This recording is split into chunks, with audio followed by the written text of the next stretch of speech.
You're listening to the Raw Reality Podcast hosted by Tori Story and Fit with Lily.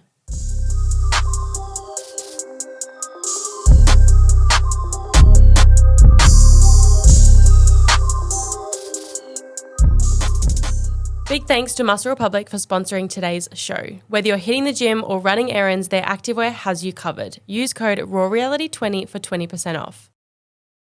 All right, guys, I'm introing today's episode because I feel like Tori's done enough singing in our episodes lately, or we've just cut those out. But hi, welcome back. We are in person in Melbourne. Freezing. In our lounge room. Yep. My lounge room. Yeah, and we're just making it work. Well, guys. I feel we've nailed the podcast host. No, I think we've done specifically, you've done so well at the front end of it. Actually, I set this whole thing up and Lily sat on the couch. So. I know all of the questions we are going through today. Also, what would you like me to do? I have a hair on my mouth and it's really annoying me. You would have said, don't worry, I already got it. I can do it. So you know what? We just let her do it. No, we're good. We're all set up. So hopefully we slayed the last long distance episode. We did. So very proud of us. Yeah. So hopefully this is just as good. Yeah, I reckon it will be. Well, today we are back with another Girl Club episode. If you can see the video. Look at my shirt, guys. It says I'm literally just a girl. Facts. And if you want to know where I got it from Temu. You love a Temu order. And I forgot I ordered this. I knew I ordered 2 t-shirts, but I forgot it was this.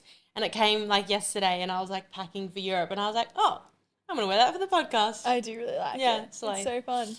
All right. Let's just get straight into the questions. You guys said so many. So many, yeah. So many. And there's a few all backed up as well since our last episode. Mm-hmm. So I'm just going to go through them and we'll go for it. Okay. Right, number 1. I want some advice on working for myself and building my own brand, specifically an online PT. At what age were you guys working for yourself and what jobs did you have before that? Any advice would be, can you please give me any advice for starting my own online coaching business or just any business in specific? Well, first of all, you can actually go back and listen to your solo episode. You know what? I want to listen to that and see how much I've changed. Yeah. Because that was in Perth. I've changed. Wow, true. Yeah, I've changed a lot. Yeah, a lot. But yeah, yes. So Lily's going to redo another episode like that, but the first one everyone absolutely loved. Honestly, I would say stop holding yourself back. I feel a lot of people fear starting something new or starting a new business. This hair, can you see it? No. Okay, anyway. Because of fear of failure or income. So I think if you can literally try and put that to the side and just kind of go for it and just start somewhere. Yeah. Again, listening to podcasts like Lily's done before about starting an online PT, there's so much TikToks or YouTubes that you can kind of look up or people that are sharing kind of how to get into it now. So looking that up, but also I think just giving it a crack. Yeah. Because if you have a coach, if you want to be a PT, I'm assuming you've had a PT before, you understand how it works, you've been in the gym, you kind of know. I feel if you're going into it, you kind of know the systems you need. If you're going in blindsided, then I don't know. Good luck to you. Yeah, I just feel you kind of, you have an understanding. So starting to share on socials and starting to look into back-end systems, payments, what you're going to charge and things like that and kind of just start somewhere. I think the biggest thing is actually just going for it. You don't need a whole bunch of clients to be able to start your business. Start with one singular client and literally just build from there. Even if you have that one client for a month and then you're able to get 3 and then you get more confident and then you get to 10, it's literally just throwing yourself in the deep end and starting. You don't need to make a business page. You don't need to do this whole thing. A lot of the time we just want everything to be perfect before we actually start something. And that's just because we have a fear of either failing or it's called procrastination because you keep putting it off rather than just straight up starting. We also don't realize the capabilities of actually being able to message people on Instagram asking questions. Literally ask all the questions you need. If you follow someone who has an online coaching business and it's literally hey, do you prefer EasyDebt or Stripe? Or do you prefer Nui or Stripe? Literally just ask a question and see what they say. I would always be opening to answering all of those questions through socials, but we always just want it to be perfect before starting. I always get DMs on the daily of in terms of content creation, where do I start? How do I share? What do I share? I had about 3 yesterday and I'll always just send a 5-minute voice note back on just my take on it. So we're always here to help as well. So don't forget that. But there's also so much online that you can kind of look into as well. Yeah. So literally just start. Yeah. All right. Our next one is a voice memo, which we love. The sun on our face is really annoying me. Is it in your eyes? Yeah. Oh. Is it bad? Is that the only blind there? Yeah. Yeah. Okay, Cool. I think we just go with it. Well, the sun's going to go up. It's just going to continue to go up. So we should be fine in like 5 minutes, yeah. I reckon.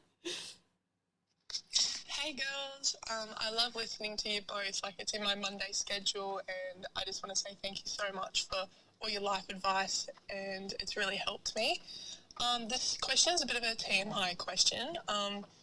I have been just started talking to this boy for about a month, and we're getting to the point where it's like that stage of like our first time having sex together is coming up, but I'm just not feeling ready.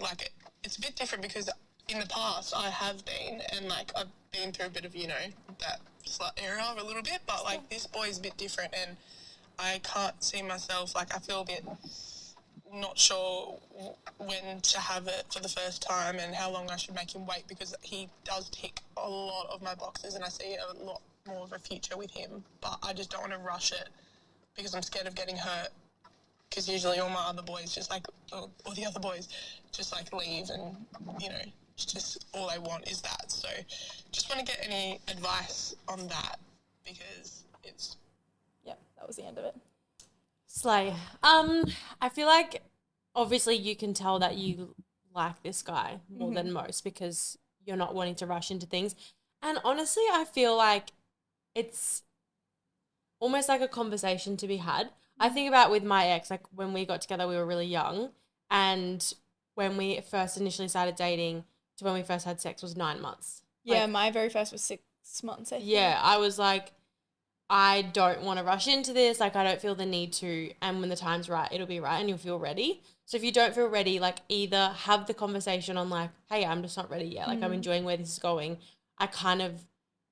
Whether you want to speak about protecting yourself because of situations in the past, or you kind of just don't allow yourself to get in that situation if that you don't want to have the conversation and kind of go out for dinner, but then you're not going back to someone's house. We also stress so much about it. He might be thinking the same thing. You know what I mean? We're always overthinking in our heads, being oh my gosh, do I invite him back because I want him to stay, or I want to kiss him, but I don't want him to I don't want to sleep with him. And it's it's not that much of a big deal. We always make it so much bigger in our heads. If you get into bed and he starts, we're just oh, I'm not ready yet. Oh, I'll wait. And it's okay, cool. That's all the conversation needs to be had. I remember with Kate, I don't know how long I specifically waited. I think it was a month and a half for a month. I don't know, but we were seeing each other every single day. So it felt longer than it actually was. But I knew when I was ready. I was waiting. Then I was okay, no, I'm ready now. In comparison to the guy in between both of my boyfriends, I slept with the very first night I stayed at his. So I'm and I knew I wasn't really actually going to be with him. So I feel when you care about someone, you value those things way more, which is a really good sign. Yeah. So just have the conversation and don't stress too much. The time will come. Yeah, the time will be right when it's ready. This is a really good one for you. That's why I like it. For me? Yeah. Okay. I've recently started in a long distance relationship with a boy I met on a holiday in Europe. For context, I'm in Western Australia and he's from New Zealand. We spent 3 weeks together on a tour in Europe and decided to see where it goes. Realistically, one of us will end up moving to the other before the end of 2025. So fun. We really want to work this out. We get on really well. Please give me all your long distance survival tips. I've just been over and spent 10 days with him, but now don't know when we'll see each other next, and we don't have leave from our jobs. We FaceTime every day. How do we keep this running smoothly? Love that one of you will be moving by the end of the year. So firstly, long distance is hard, and I don't think there's anything that can make it, much easier, but you just about getting through. My number one tip is communication. If you don't have communication in a long distance relationship, it is going to fall apart. And that's where I feel the depth of your relationship comes to the surface, because if you can't have those deep conversations whilst you're living apart when you need to, how are you going to have them when you're together? Yeah. And talk about hard things, because the amount of conversations that Jackson and I have had in the last 4 or 5 months is more than, we would if we were together, because you're navigating different things. That's my first one, is communication, being open about absolutely everything, not bottling things up and then getting shitty with each other, and then you argue, then you don't call, then you don't say goodnight, and then you go to bed grumpy, and it just spirals into this whole thing. My second one is always having a date to look forward to. Like, I have to know when I'm seeing you the next time. I have a countdown on my phone, and it's just like, it's going to get you through that season, especially for us right now, both not wanting to do long distance. Like, it's just kind of happened this way. And obviously I've done this for myself, but it's like, okay, I'm actually seeing him tomorrow night. Then I go to Europe, and then I see him the week after I get back. And then we sort it out from there. But it's just always having a date, whether they're coming to you, you're going to them, you're meeting in the middle. I don't know, you're having a date night on your phone on a Saturday night, whatever it is, but always having a date to look forward to, because I think if you don't, it's the uncertainty of like, like, I don't know. And especially for you, if you don't know who's moving to whom when, then it's like, okay, let's have those dates in between until that gets decided. I did long distance with my ex for a good fair while as well. And something that I found that helped a lot is that if you're texting constantly throughout the day, yes, it's really like enjoyable, but then when you get on the phone call, you don't have anything to talk about.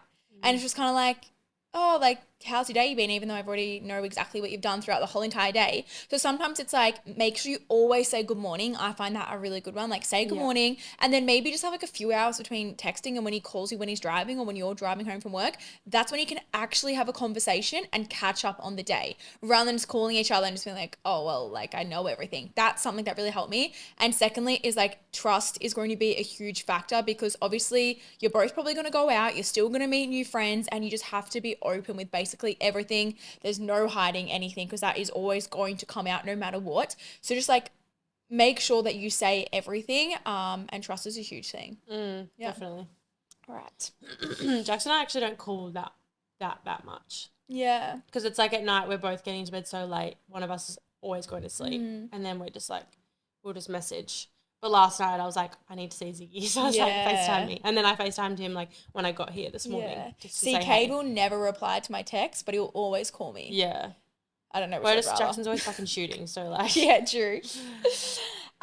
Okay, this one's a pretty quick one, but I wanted to answer it. I'm looking at coming to Australia for solo traveling and was wondering if you have any advice of like where to go and what to stay and where is best. That's fun. Exciting. My like top locations obviously going to be like Gold Coast. I think that is like a must. I think Sydney or Melbourne. I don't think you need to go to both. I think one, it will kind of do it justice depending on like, they're very, very similar. Obviously one's on the beach, but like for city wise, they are similar. Yeah, then definitely. If you want to go to the other side of Australia and go to Perth and you want to go to the beaches and go to Rottnest Island, I would highly recommend that. Yeah, I would be 100% the same. Yeah, you're the same? Mm-hmm. All right. Okay, now this is from our next updated ones. Okay. Or actually, I'll do one from socials first. Okay, another pretty quick one, but I have no clue what to eat before and after a workout. Some sites are saying proteins, others saying carbs, but I really just don't know what to eat. What do you eat before you go to acro? I generally will always have some sort of carbs. And I like to have a little bit of fats too, because I'm training for 4 hours. So I need to be full. I need to stay full. Otherwise I get really hungry. But usually I have like yesterday I had rice crackers with jam and this like protein low calorie donut thing. I don't know, it was just in the cupboard, so I grabbed it.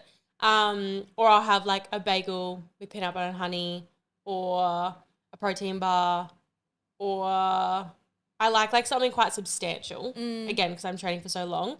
I don't have any like liquids or anything unless I'm having like an oxy shred or something, but anything like milky I would never have before training. But there's actually I can't remember what podcast it was on, you might know, but a statistic around like having 20 or 30 grams of protein before you work out. Yeah. Because a lot of people think like it's something there's a maths equation in terms of like body weight. I'll have to get the exact. But it's like everyone thinks they have to have protein straight after their workout, but there's actually really insane science about having it beforehand. Because people think like carbs or a sugar hit before training. And protein after, but it's actually really beneficial to have it before. I think it also is like literally what works for you. Yeah, 100%. I find for me, protein after, like it might help me more in my sessions, but it just doesn't make me feel as good. Like chicken, if I'm having it beforehand, I don't feel energized. Whereas I know if I have carbs specifically, I train, like I'm good to go. Also, I'm only training for an hour. So it's not like I need to hold on to my muscle mass for a long period of time if I'm not training for like longer than that. So I find 100% always carbs, and then I'll always try and add some sort of fats because it slows down your digestion. end of the day, don't stress about what you're going to eat. Just eat something. Yeah. We always overcomplicate it. Literally just eat anything and it's going to help you. That's like like we train on a Saturday morning, and a lot of the kids don't eat before training, which like we're about to go and train for 4 hours first thing in the morning. You need something. Like you've just been asleep. And they're like, oh, I just like don't feel hungry. I'm like, well, force yourself to eat. Literally crackers with honey, toast with honey, a banana. Like it can be the smallest thing. If you really don't feel hungry, LCM bars and Medjool dates are like perfect, because Medjool dates is really, really high in carbs and it's this small. Like it's not going to be filling. Or even put honey on a teaspoon and eat it. Even if you're like really struggling, have 2 lolly snakes. Like, you know what I mean? It's not a big deal. Yeah. Eating something. Okay. I am a new online coach and personal trainer, and one of my clients, who is a friend, she signed up with me for a 12-week minimum contract. I get a message from her wanting to cancel 1.5 weeks before the 12 weeks was up. She wanted to cancel pretty much straight away and not wait until the 12 weeks was over. There was like obviously one more payment, but she is a friend and I felt like I had to let her cancel. Is there any advice you can provide on servicing friends and what to do when this happens? I just think if I was in that situation where multiple friends wanted to come and do the same thing, I'd be stressed and confused on how to move forward. I have a few of my friends with me, and if you listen to this, I love you, but I hate training my friends. Yeah, she does. I will always find loopholes for training them. I'll never put them under my 100% service. I'll give them a really big discount and hardly give them my normal service. Yeah. Because I literally can't do it. Yeah. I am like, if it's like my closest best friends, I have this thing of like, I don't want to charge you. Like, I just want to help you. But I know Taylor is the opposite. Like, we spoke about this the other day, her and I, and she was like, yes, all for like discounts and whatever. But if you're someone's friend, like you also want to support their business, which like 100%, yes, I want to support all my friends. But when they're coming to me, I'm like, no, like I want to help you. Like, I'll give you whatever you want. I feel like I've just always been like that. But in terms of this situation, maybe it's like not as like a really close friend, or maybe it is, but I think, again, it's just coming down to the conversation of like, hey, like this is also my business. This is paying my bills. Yeah. Like you've committed to a 12-month contract, a 12-week contract. I think as well, before you actually sign them up, just be like, hey, before you start, I've had some like issues with friends and contracts in the past. I'm just letting you know, like it's 100% a 12-week minimum. We can't cancel like through that time. Like, are you sure you want to start? And that sets the boundaries from the get-go beginning, and then they'll be aware the whole time, that knowing that they can't cancel throughout that period, because yes, it is your service. And that's why I don't really give my friends like free service, because it also costs me. Like it costs me for the client to be on my platform, and to be on my platform, it's quite expensive. So I would be losing money if I just had someone on there. So it's also kind of like finding that line with, like Tori said, like how close of a friend they are. Like if Tori asked, or my mum's on it, right? And she doesn't pay a single thing. Technically, I'm paying for her to be on that. But like it is what it is. But then I also hardly ever update her program. So it's one of those things, but I think a conversation is definitely needed to be had. And maybe it is like the first time this is happening. So it's just like you're also probably learning how to navigate this situation as well, if it hasn't happened before. You guys know we love Muscle Republic. Whether we're training in the gym or going for a hot girl walk, it's all about moving with purpose. It's giving look good, feel good. They've got something for everyone, and especially their men's and women's collections are just amazing. Our boyfriends wear all the men's, and we tend to steal their oversized tees and hoodies all the time. And 2 of our favourite collections are Luxe and Air by far. Right now, you can save 20% on your next order with code RAWREality20. Just head to musclerepublic.com and use code at checkout. You guys know how busy Tori and I have been lately, and Papa Macros have been a time saver.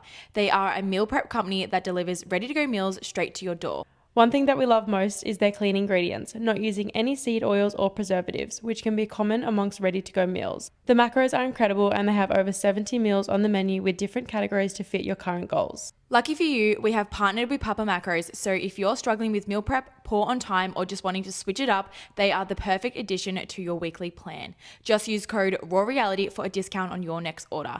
And you'll never get tired of eating the same meals, as they update the menu every month, so the variety is never ending. We hope you enjoy. This is a really long one. Do you want to read it? Holy shit. Who's writing us essays? All right, bear with me, everyone. Okay, so this shit. Oh, here we go. Okay, so this one needs a backstory. My boyfriend and I have been together for around 3.5 years. He is great and our relationship is awesome. However, A situation happened recently regarding his friends, and I need to decipher whether I'm in the wrong or I'm being dramatic, or if I'm valid for feeling upset. To cut a long story short, my boyfriend has a friend who is in a relationship from the same amount of time that my partner and I have been together. Throughout the last 3.5 years, we have had weekly double dates, so naturally I became quite close to the other girlfriend. We formed an amazing friendship, the four of us, to the point where me and the other girlfriend even did speeches at each other's 21st. We talked every single day. Our boyfriends were so happy we became such good friends, as it was their dream to have girlfriends who are also friends, but to be able to do our double dates and fun things with. Sounds like us, but with the boys. Literally. However, the other relationship recently came to an end, mutually and amicably. As mentioned previously, the other girlfriend and I have become very close, so last week I caught up with her for lunch as I hadn't seen her since the relationship ended, when I was used to seeing her weekly. She shared a photo of us out to lunch together on her story. Following this, my boyfriend's entire friendship group, not just the other boyfriend, we double dated with, the entire group of 6 boys have all blocked and removed me off social media platform and explained their dislike for me now that Did you screenshot the rest? Oh, don't leave me on a cliffhanger. wait, surely she sent another one. Well, Oh no, my you just had to gosh. scroll down. Lily has this thing that Wait. she doesn't like to scroll down. Oh, wait, It's an email. Oh. No, it's the email. Okay. My God, you scared me. Sorry, let me just figure out where I was. Entire group of boys blocked me and removed me. What I'm wanting to know is, first of all, am I dramatic for being upset by this, or am I in the wrong and should have had loyalty to my boyfriend's friends? I don't believe my friendship with her should have ended just because her relationship with my boyfriend's friend did. But due to the response from the friendship group, I'm now an overthinker. I'm also now questioning my future with my partner, as it's not nice feeling. You're disliked by his friendship group. Please help. Any advice is great. Love you, girls. I want to know what the boyfriend has said. Yeah, So- in response to his mates blocking her. Yeah, so Yeah. if your boyfriend isn't angry at you and hasn't said a single thing about you catching up with her, don't worry about it. Yeah. Like, you're stressing over, that's it's his friend's irrelevant. problems. But if your boyfriend hasn't, number one, stood up for you or is also on their side, that's a different story, because I'm still really, really close with my ex's sister. Yeah. No one gives a crap. It does not matter. Yeah. That is wild. Yeah, I think that is so immature of the boyfriend's friends, because you can be friends with whoever the fuck you want to be with. And yes, it's Literally. great that you got to have that time together, all 4. It's like if you and Cade broke up and like Jackson and Cade still hung out, or me and Cade still like caught up. Like, Yeah. obviously it depends on how it ended, but like, I don't know. It's just That's like, I'm trying to think. I guess that's like if Cade and I broke up and I still hung out with Emma. Because they were for closer. I'm like, well, yeah, duh. Literally. I think that is so immature. And I think if you're catching up with her outside with no one else, it's not affecting anyone. Also, they ended amicably. Yeah. It's not like she cheated on him. That's a different story again. But that's... No, I'm sorry. No. You're not being over dramatic. You shouldn't You're feel not guilty. stressing. We're backing you up here, girl. I think have the crazy. conversation with your partner on Yeah. like where he stands with it. Like, think about like, has he backed you up to his mates? Is he cut that you hung out with her? Like, see where he stands with it, because then if his stance is like with the boys, then I'd be like, Like, the you fuck is wrong spoke with at you? each other's 21st. Like, Yeah. you're not just going to cut them out. yeah, no, sorry. That's crazy. Not about Wild scenes. All right. I need some advice. Okay. 2 months ago, I found starting again.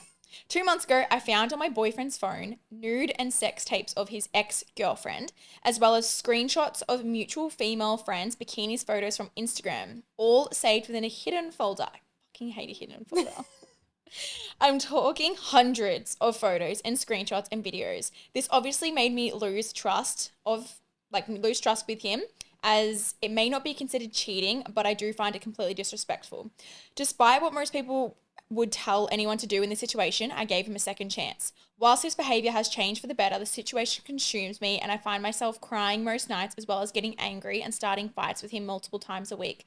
However, we have had plans to move interstate at the end of this year together, but 2 months later, after seeing what I saw, nothing has changed. I'm still so upset and angry and hurt. I have tried my best to make things work, but an opportunity has come up to move interstate early by myself, leaving him behind. If everything was great between us, I turned down the opportunity and wait for him so we could move together as planned. But now I have this opportunity in front of me and I'm considering just leaving him behind, breaking up and going by myself solo. I'm so scared to go alone and I love him and I want to make things work, but I'm also sick and feeling insecure within my relationship, and this could be potentially a fresh start. What do I do? Does it say how long they've been together? No. And did it say sorry, I like fully blanked out. Yeah. Did she bring it up to him? I think so. Oh, I think so. Okay. Yeah.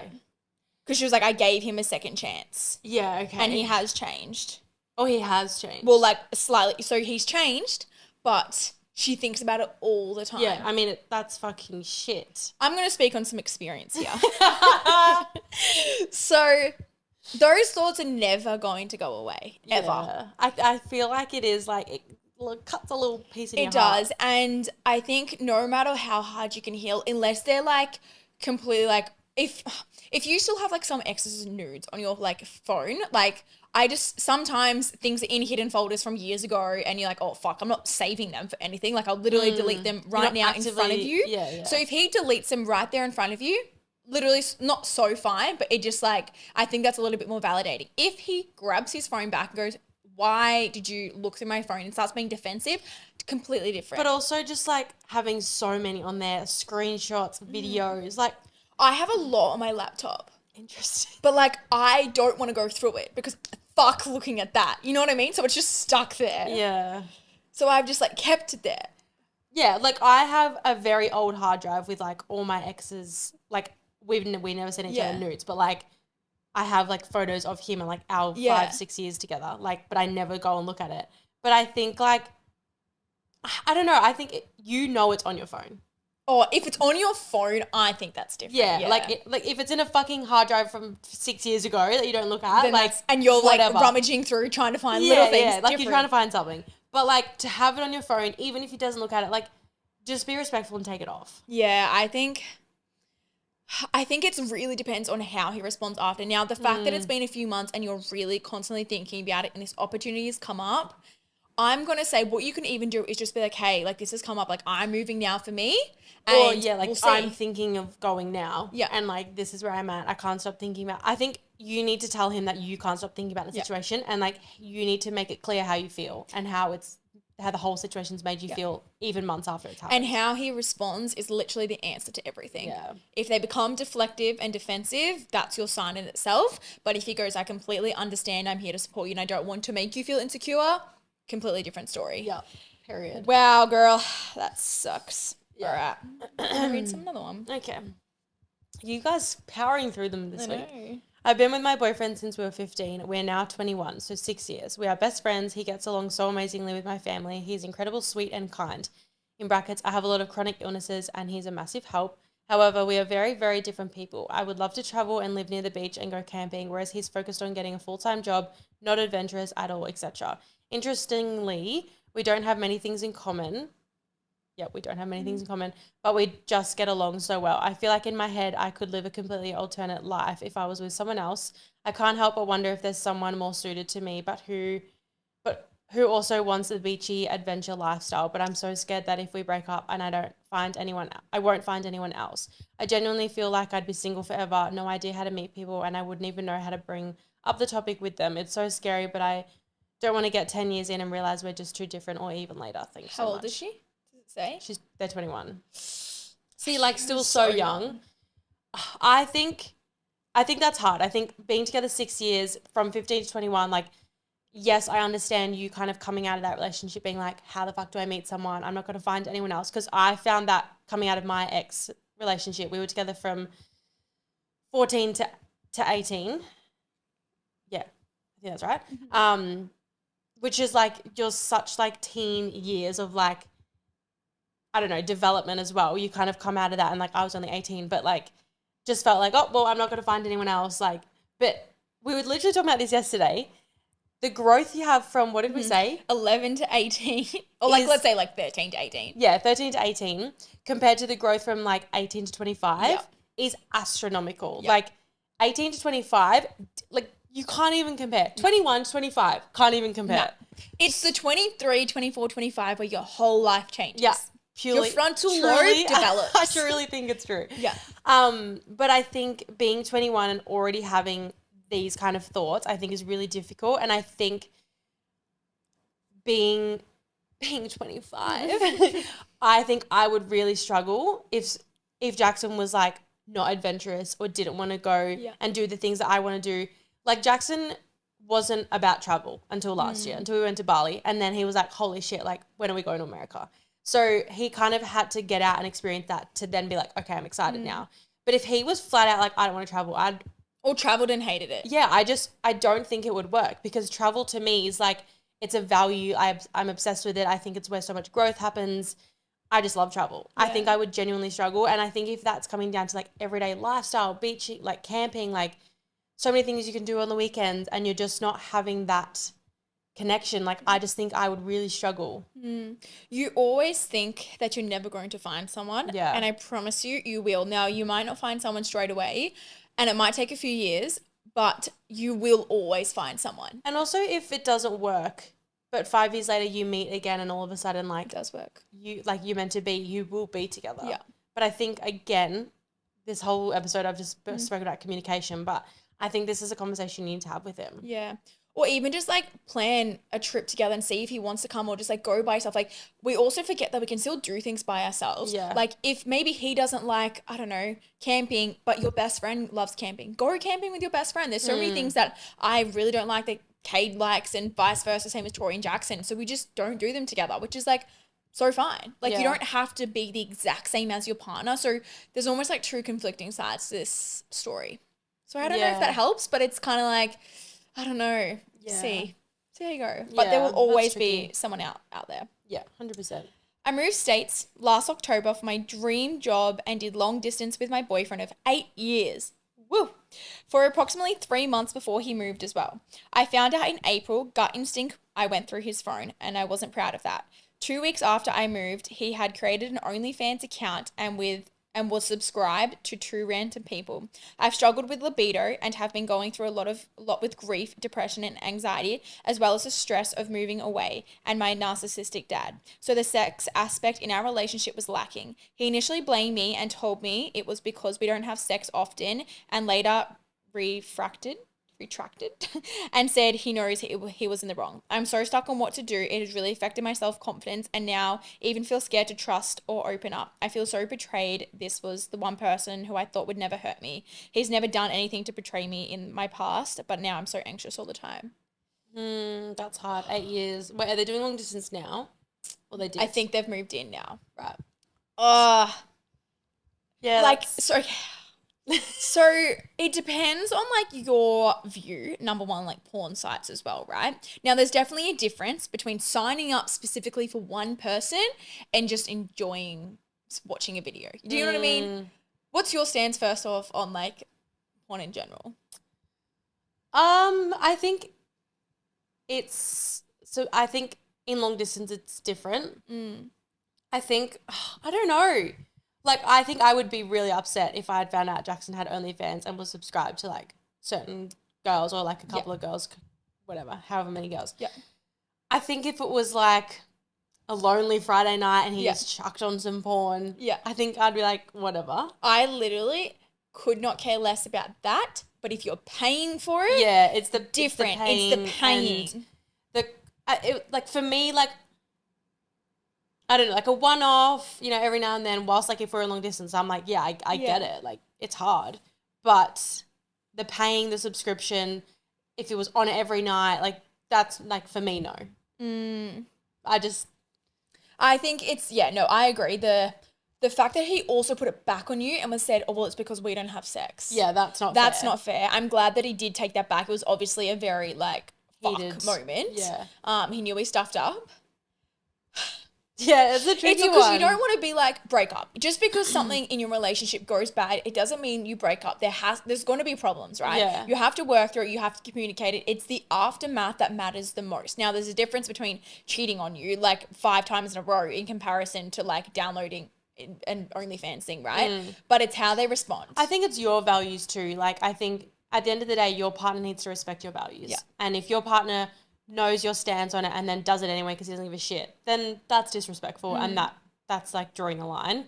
So I think it's like, do we know each other's boundaries? And like, I don't know. I think if you're in 8 years they've been together, I think like if Jackson was like, hey, I want OnlyFans, I feel like he would come to me. I don't think he would just do it behind my back. Or if he was like, I'm struggling with this, I don't know. I just feel like 8 years, you would kind of have the conversation. Yeah. I don't But I know. also think 8 years just doing that once, let's say it's once off, I don't think that's valid grounds to break up unless it's really affecting you and you see a change in his personality. Or it was like she said no, he did it anyway, like kind of vibes. Yeah. I think, yeah. So if it's completely gone now and you trust him and he has to also work to build that trust up. It's not going to come overnight, but that's hard. Yeah. You picked your nails off again. I don't want to talk about it. Oh, no, they were timed to come off. It was 4 weeks. I got them done in Melbourne last time. Oh, yeah. But now, let's not talk about it. Love your potty girls. I've listened to every single app and I'm obsessed. You need to do a community walk on the Sunny Coast ASAP. Yeah, Sunny Coast, We'll get there. We'll get there, I promise. A few months ago, I got a hey girly message that my boyfriend of 2 years had been messaging her on and off throughout our relationship. 2 years? Yeah, that's rough. He didn't catch up with her or talk explicitly, but said it was flirty and he sent kisses, etc. We had a huge convo about this multiple times and resolved things. He has made noticeable changes in his behaviour and I love him to bits despite being this close to breaking up. She put the emoji. Because I know my boundaries and my worth. He has been an angel since and truly believe he has changed, but how do I stop my brain from thinking negatively? We both want the relationship to work and he reassures me each time I express feeling scared that he will cheat again. How do I trust he won't? His actions show he won't, but I just keep thinking so negatively, playing in my head that he's doing something behind my back. Yet when we are together, we both live at home and see each other on weekends. I feel like his world and he'd never hurt me like that again. Oh, yeah. I guess I'm looking for some advice to fix my mindset and trust issues or more conversations I can have with him. Breaking up isn't an option unless he does it again. Then obviously I won't tolerate it, but we're both in it to make it work. 2 years is a long time, is all I have to say. Yeah. Wait, is that how long the guy and the girl were speaking for? Yeah, just read the first line again. Message that my boyfriend. Oh, never mind. My boyfriend of 2 years. I was gonna say 2 years of having an undercover person you're talking to. That's not really lighthearted. Okay, they've been together for 2 years. So we don't know how long they're talking. And this for. guy has just been kind of flirting with another girl, never caught up, never done anything, but just it's obviously validation, and that's literally it. Yeah, I think if he's shown you what you've asked for, then he is trying to make it work, and I think you do. I don't know. I'm the person that's like everyone deserves a second chance. And I think if he's proven to you time and time again that he is treating you well and like doing the things you've asked for, it's not going to be an overnight flick that you're just going to be like, oh yeah, like it's gone out of my mind. Like there's shit that I've gone through in my ex relationship that I put on Jackson that Jackson's never done. Mm-hmm. And it's just genuinely like a trauma, like trust issue thing that I would just, if he doesn't reply, I'm like, oh, he's at a girl's house. Like all of a sudden my brain just like goes off. Interesting. I have zero. Yeah, I don't know why. I think you've just blocked it all away. It's only with money. That's the one thing that freaks me the fuck out. But everything else, I think the rest you normalized. True. Like Kate sending that message last night. I was like, yeah. See, I was like, nah, annoying. Oh, see, I didn't even think twice. Yeah. I called him. That's why you just blocked it out. You're just like, yeah. But yeah, I think it's like, if he's showing up and doing the things, then just try your best to give evidence of the things he's doing for your own sake and your own mental health. And so what I mean by that is like, if he hasn't responded, for example, and you're like, oh my God, he's probably on the phone with that girl, be like, no, he's promised me and I'm taking his word. He hasn't spoken to her since this situation. I trust. And if that's like a conversation you need to have with him on like, I need communication. I need reassurance. Like something that I've communicated with Jackson is like, I need reassurance in like certain areas of our relationship. And it's something that we talk about probably, it's definitely died down, but like early days, it was like a lot of conversations around like, I need more reassurance. Like this was my love language. This is yours. I'm giving you yours. You're not giving me mine. And just having those conversations. But I think if he's doing the right things, we are always searching, like as soon as we've found something wrong in a relationship, we tend to always search for everything else that goes wrong to almost prove to ourselves that yes, like you were stressing for a reason, like that's why you're stressing. And then we constantly find every bad thing they do, or like Tori said, if they're not replying, you stress out that they're at someone's house or that they're still messaging her and all of those things. So exactly like she said, just really try to be grounded in that moment and be like, no, I trust him and he said he's probably busy today, or just literally know what he's doing for that day So then you're like, okay, I know he's packed today. And if he goes on his phone and it says active and he doesn't reply to you, maybe he was replying to his boss quickly. Maybe he was replying to his mum. Like have a generous assumption Yeah. before you go negative. Yeah, absolutely. Yeah. I think it's just really working on knowing that you feel loved and validated within the relationship, which is going to help you feel more secure later on. Yeah. Yeah. All right. I need some career advice. Change up from the boys. Yeah, let's change up from the boys. I'm over the boys. I have been a qualified paramedic for approximately 2 years. Slay girl. I love my job, but I cannot say I like my job, but I cannot say I love my job, which is something I've always wanted to be able to say. I love my team and very lucky to work with such good life balance, but I know this is something I don't want to do in the long term. I'd like some guidance and advice on how to look for a career and find one that I know I will love. I feel like there are so many careers out there, but not a lot of the people know about them because they're outside the normal. Would love some advice on how to get this process started because it's very daunting going back into study when I have a very good paying role. I think that's tricky. I think like you want to be, I don't know, from personal opinions, I want to be obsessed with my work and my job. And I know a lot of people say, you know, you don't have to turn your passion into your finances or your passion into your work, and you can completely separate them. And a lot of people do just show up to work, pay the bills, and then have their passion outside of that, which is totally fine. For me, I want to work my passion. Like I want to live every day loving what I do. And our bestie Christina literally is going through that right now, where she had a job for a while that was paying the bills to allow her time to focus on socials as she built that up. And literally she resigned on Monday because she had an opportunity come up that she was able to like open her, I don't want to go too woo-woo on this. Portal. She was able to like open up her mind and like manifest something in. And I literally said that to her. I was like, we know you want to get out of this gym job. We know you want a job in this industry. You need to start to align yourself with that energy, those people, and start to like be open to receiving like a new opportunity. Literally a week later, these two opportunities came up in our circle, which is so crazy. Yeah. Go Kings. Yeah. She has been able to resign within a week and a half because she was like, no, you're right. Like I need to just like see what's out there. I don't need to know the exact role. I don't need to know, you know, what the job is, but I kind of know that it's in this industry. You know, I want to be around inspired people. I want like, you know, that energy around. Yeah. And that can be enough to call in the right opportunity. So I think if you can like get aligned with the energy you want, the kind of industry you want, whether that's still within like nursing or what is she doing? A paramedic. Then like that's totally fine, but maybe it's a different role, a different town, like I don't know what it is, but try and get clear on that and then figure out kind of the steps you need to take from there. I would also say like just get journaling and writing. Yeah. Like write down all of your thoughts. Like you said, there is so many jobs out there that we seriously do not know about.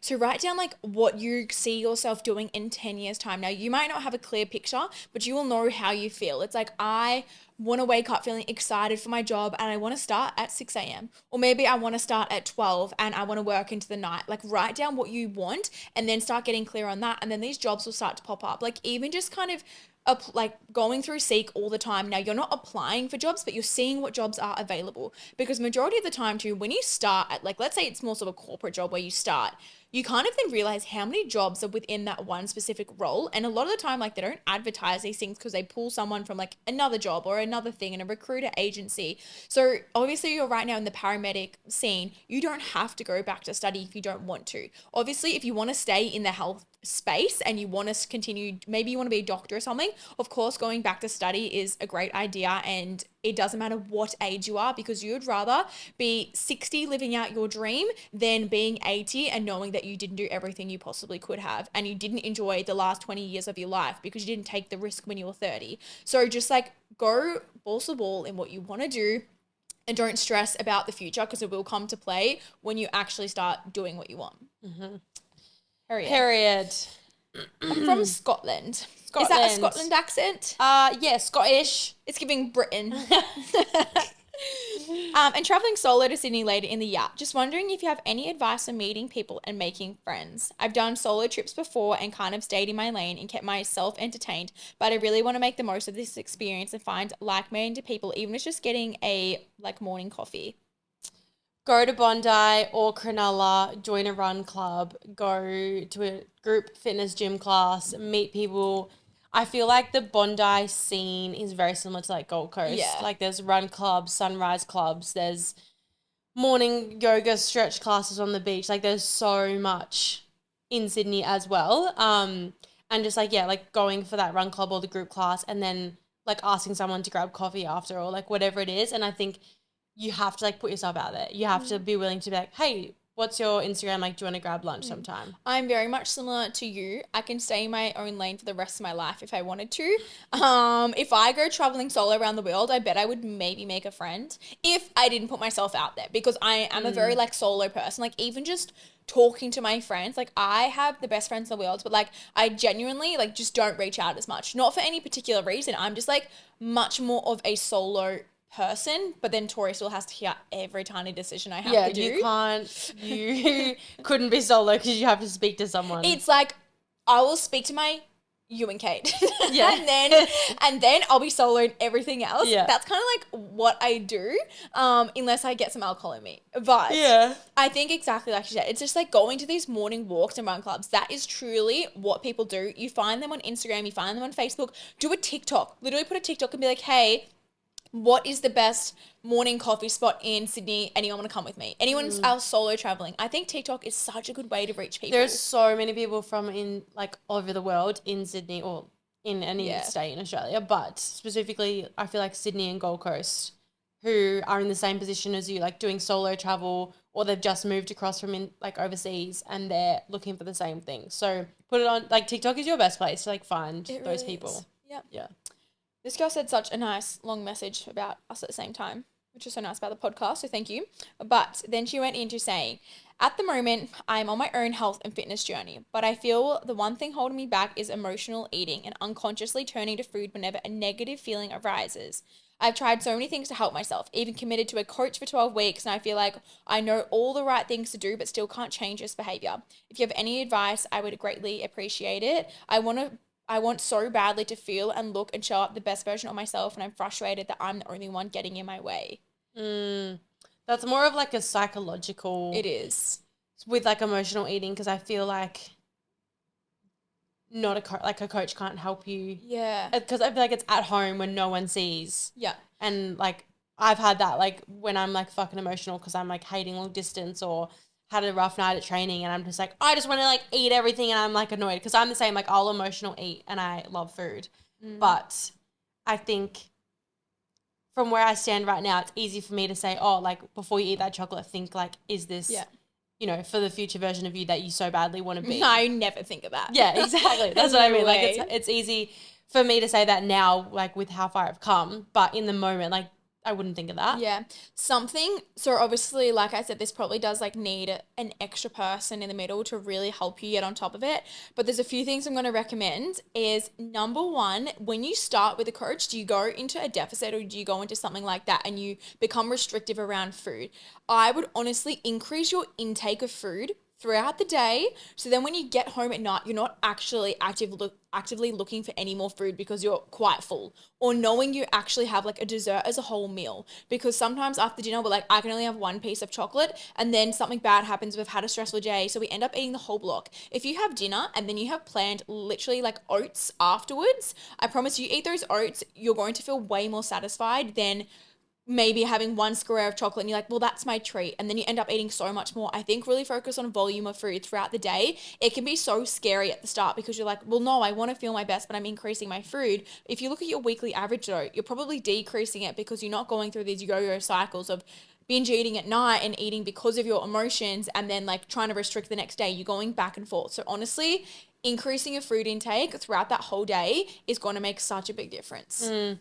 I do this one thing where, because I live in a 2-story house, it's great because I'm like, I have my dinner, I have my 2 squares of dark chocolate, I have my hot chocolate, and then I'll go upstairs and shower and get ready for bed and like brush my teeth straight away.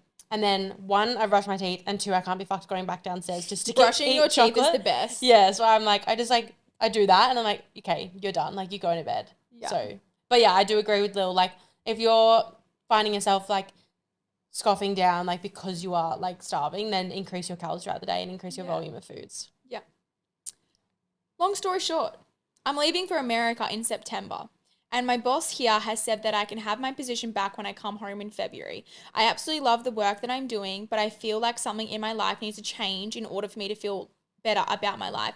I'm quite close to my boss and there's only 3 of us working there. I have a feeling that things are going to fall apart when I leave, as the other lady working with us isn't great. My boss keeps talking about all the things we can do when I get back, but I can't decide whether I want to go back or not. If I don't, I have an idea what I will do, but if I don't go back, I feel like nothing is going to change and I'll still feel the same way. So my thoughts on this is having a conversation with your boss that you're going to America and you are open-minded to like any opportunities that come your way and you're not committing to coming back in Feb. And if you do decide to and it falls back into place that you do, then that's great. But making your boss aware that like you're not committing to coming back in Feb, because I guarantee you if you're going to America from September to Feb, you're not going back. You're not going back. If you already have an inkling in your head of like something you want to do and this job isn't fulfilling you, you're not going back. I went to Europe for 3 weeks, 4 weeks? 4 weeks. My whole entire life changed because of that trip. Like I promise you, if you're there going for September, months. October, November, December, January, February, 5 months in America. Yeah. Yeah, you're not going back. I think to take the pressure off, literally to say her, like, I'm not 100% sure if I'm going to be back. Of course, I want to support you and like the business, but I'm just putting that out there because I think while you're traveling, you're probably going to have this expectation of like when you get back that you really have to go back because and you don't want to have that pressure or like, well, she's relying on you or like you're doing it to please her. Like put that out there that like you're open-minded to any opportunity and like, I don't know, maybe that you are not, like you are looking for a different role. Because I guarantee you go in America, yeah. You'll probably come up with 4 business ideas and like meet 100,000 people that you might end up staying. Yeah, really. you might move to America. Yeah. So just keep an open mind and be honest. Yeah. Okay, before I say this one, Tori and I are not doctors. This is just our advice on what we would do. Okay. But I'm on the contraceptive pill. I've been on it since I was 14, so been on it for 7 years now, and I really want to come off it, but my doctor keeps telling me no. I think it's impacting so many different areas, especially my weight, but doctors don't agree. Do I be honest or do I not? Just like say what you would think. Okay, so I think the doctors, they're going to keep you on it because it's a quick fix to band-aid the shit that you're going through, basically. Yeah. If you want to come off it, it is your body, it is your choice. Something I would recommend is listening to our episode with Tia, my naturopath. Yes. And we talk a massive chunk on the contraceptive pill and how to come off it while supporting your body with herbs, supplements that you can literally purchase off her website, and like how you can support your body coming off it. I think 7 years is so long. Like anyone that I know have been on the pill longer than like 3 to 5 years, I'm like, fuck, like that is a long time. My mum was on it for, I think 9 years. That's and crazy. It took really long to get pregnant with me because it was so like built up in her system. Yeah. And then as soon as she was pregnant with me, it was so easy with the other 2. Yeah. And then wasn't Courtney, what the fuck is Courtney? Corey on it for like 17 years, I'm pretty sure. I was 15 or something like that, yeah. Over 10 years. Yeah. And it just took so long to get it back. I think the doctors are going to keep you on it because it's a Band-Aid for everything else. Yeah. And it's the easiest option. There are so many ways to go. Like, doctors are there to obviously help, but at the end of the day, you know yourself the best. So I have so many clients on the pill and they're like, yeah, I'm really happy. I'm like, awesome, cool, that's really good. Then you have other people who are like, I just feel within me that something just isn't right. I feel like my weight's not moving, and maybe you're a lot more flat because the mood changes I had from being on and off the pill. I wasn't depressed, but I was very neutral. Like, I wasn't happy, like I wasn't suppressed. sad, all my feelings were like suppressed, and as soon as I came off it, it took a while, but I was like, oh my gosh, this is how I should feel again. So if you feel like that's happening to you, I would just like come off it. And didn't Tia say to not even like wean yourself off it, to just like come off completely? Or you can like get her supplements for I think a couple months before you come off. Yes. And then come off. Yeah. So highly recommend that episode, but it was a really good one, Yeah. Tia, the naturopath. It's actually like one of our best performing ones on the whole podcast, which everyone is loved amazing. it. And she's back on very, very soon. Oh, I'm excited for all those was a episodes. good episode too, Yeah, I'm so, so keen. yeah. Amazing. Right. Is that all? Yeah. Okay. Yeah. Oh, that I was know. good. A lot was of juicy questions. It was. But Everyone's going through it with the boys at the moment. yeah, I know. Gosh. You know what I would love? To listen to a boys' conversation about what girls do. I know girls are psychotic. Like, I get it. But Yeah, like, why is there not like boy podcasts about on girls? like girls drama? You know what I mean? That would be It'd really like, interesting. It my would 100%. girlfriend- It would be 100% girl listeners. No, it would be. Yeah. It would literally be like, my girlfriend has told me to clean the bathroom 10 times and I don't want to. It's not my forte. What do I do? If you're wondering, I'm going through that. That was personal. Well, hope you enjoyed. Hope you got some answers to some questions, and maybe you got answers to questions you didn't know you needed. Exactly. So, right. yeah, we love you guys. And we're just literally a girl. We're just a girl, okay? Okay, we'll speak to you next episode. Bye. Bye. Thanks to Muscle Republic for sponsoring today's episode. Remember, use RawReality20 for 20% off your next order at musclerepublic.com.